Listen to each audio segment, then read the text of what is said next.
Pero no, nos toca hablar de lo que se está hablando. Nos tocó. Y una de las historias, bueno, noticias clave, tiene que ver con el juicio contra el expresidente Álvaro Uribe, que pasa ya a otro nivel.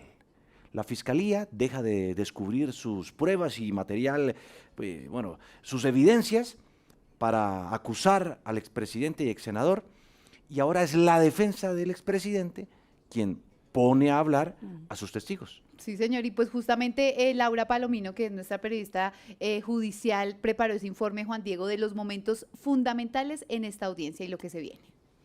Álvaro Uribe Vélez, expresidente de la República, es acusado por 3 delitos: fraude procesal, soborno a testigos y soborno en actuación penal.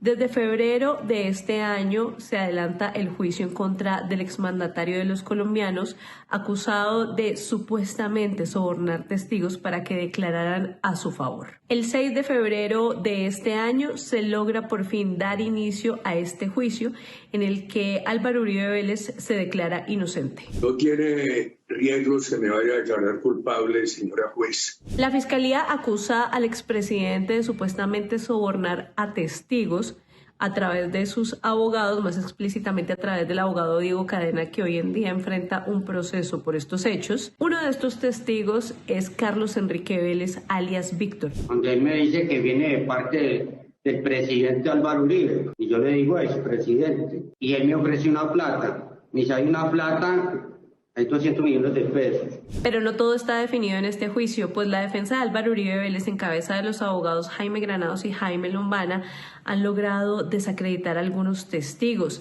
Incluso algunos testigos de la defensa han desacreditado a testigos de la Fiscalía General de la Nación. Por ejemplo, alias Racumín. ¿Qué escuchaba usted que le dijera Pipintá a Carlos Enrique Vélez? Unas palabras cuando él decía que como él era supuestamente el comandante militar, que tuvo evidencia, todo aquello que él pudiera colaborar en contra del señor Uribe y el hermano, él lo único que podía hacer era creer en la Administración de Justicia, porque allí estuvo en un tiempo y por ser antiguo y todo, le iban a creer, y que solamente rectificara que él sí vio a Uribe y vio al señor que hacía parte del grupo Metro. El senador Iván Cepeda, quien es víctima en este juicio, ha publicado lo que según él son falsos testigos en este proceso judicial, y lo propio ha hecho también la defensa de Álvaro Uribe Vélez. Lo que es cierto es que ya estamos en la recta final de este juicio. Esta semana, por ejemplo, se han publicado varias interceptaciones que ha dado a conocer la Fiscalía. Me están investigando a mí con usted, que tienen interceptado el teléfono. O sea que esta llamada la están oyendo esos hijos. Ah, sí, eso sí, se interceptan todo. El juicio continúa esta semana, la semana que vienen nuevos testigos, entonces los oyentes y televidentes tienen que estar muy pendientes de W Sin Carreta y también de W Radio para seguir paso a paso lo que pase en este juicio. ¿Qué será lo que se viene? ¿A qué tenemos hoy que, bueno, esperar los colombianos frente a este juicio, que además está en cuenta regresiva, ¿no? Para que prescriba o no prescriba, ¿verdad? Sí, señor, ya lleva muchísimo tiempo en este mismo juicio, muchos tiempo, años. Y pedaleando y la cosa, y bueno, llega un momento en el que la acción penal, ¡tum!, ¿no? Muere, digamos, así en términos coloquiales y prácticos. Pero para entender realmente qué es lo que ahora va a pasar, Juan Manuel Castellanos, abogado penalista, un experto en todos estos temas. Doctor, buenas noches. Gracias por aceptar esta invitación y contacto con W Sin Carreta. Juan Diego, muy buenas noches. Un cordial y respetuoso saludo para usted, para Paula, para Joana y para todo el país en general. Muchas gracias por la invitación. Doctor, ¿qué viene ahora? Es decir, se supone que este juicio, pues, comenzó ya hace mucho rato y ahora resulta que es la defensa del expresidente la que debe actuar. ¿Qué significa eso? ¿A qué tenemos que esperar los colombianos?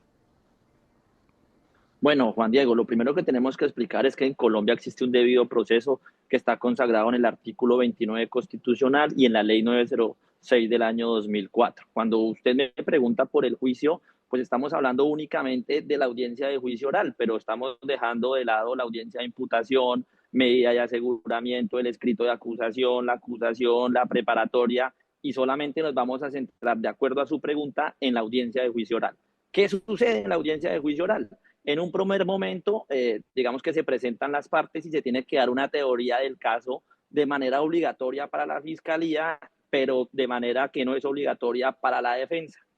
Y seguidamente, en la audiencia preparatoria se dijeron qué testigos se iban a aceptar por parte de la fiscalía y por parte de del juzgado para escucharlos en sede de juicio. Eso es lo que ha pasado. Se escucharon esos testimoniales, se incorporaron esos documentales que en la audiencia preparatoria aceptó la juez. Como ya se evacuaron esos testimoniales y esos documentales ya se incorporaron, ahora el despacho le dice a la defensa, es su turno, señor defensor, y entonces la defensa tendrá que iniciar a interrogar cada uno de esos testigos y incorporar esos documentales que fueron señalados y aprobados en la audiencia preparatoria.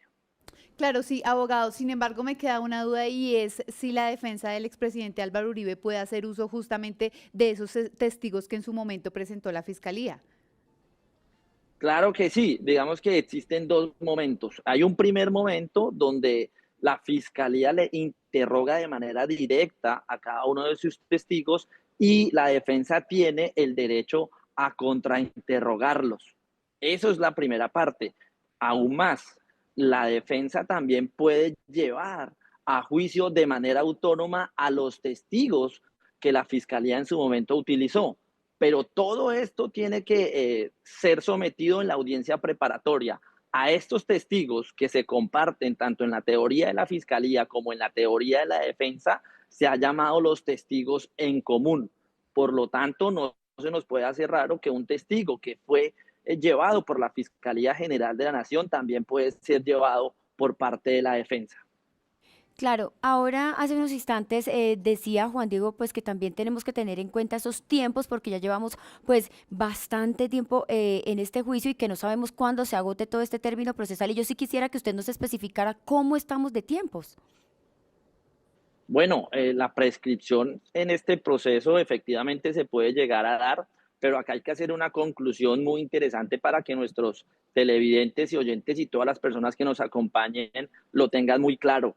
Una prescripción o una libertad por vencimiento de términos jamás, nunca será responsabilidad de la defensa o de su abogado. Lamentablemente, el término o el fenómeno de la prescripción y de la libertad por vencimiento de términos es únicamente atribuible al Estado y a la Fiscalía General de la Nación. Acordémonos que en este proceso se inicia cuando el doctor Álvaro Uribe Vélez era congresista y para ellos existe un procedimiento penal en su momento y actualmente de manera especial. Es la ley de aforados, la ley 600, y antemano aprovecho para decirles que ya está mandada a recoger, que se tiene que modificar, que tiene que eliminarse el ordenamiento jurídico. Entonces, efectivamente, para el mes de octubre se tendría que dar esta prescripción, Juan Diego y televidentes, de manera lamentable. Entiendo. Sí, que sería como en octubre, ¿no? Es lo que se ha dicho, no hay todavía certeza sobre qué día exactamente, pero se calcula que hacia las primeras semanas de ese mes de octubre. Juan Diego, sí, más o menos, y excúseme, los interrumpo, la fecha exacta tendría que ser el 28 de octubre de este año. 28, porque se ha corrido un poquito, un poquito por las recusaciones y todas esas, ¿no?, estrategias legales que se han presentado. Téngase en cuenta que para que exista la prescripción es el término máximo de la acción penal, del delito que trae. Y cuando existe la audiencia de imputación, hasta la mitad. Entonces, ese término, en principio, pues es bastante amplio. Acordémonos que aquí todo sucedió a principios o por lo menos a mediados del año 2018. 7 años donde todavía no tenemos cómo resolver esta situación de manera de fondo y esto tiene que jugar a favor del procesado. Esperemos que al final sea la justicia la que decida en este proceso histórico y que pues sin duda también tiene unas connotaciones políticas inevitables. Doctor Castellanos, muchas gracias. Feliz noche. Juan Diego, mil gracias por la invitación. Un saludo para todo el país y Dios los bendiga a todos. Feliz noche.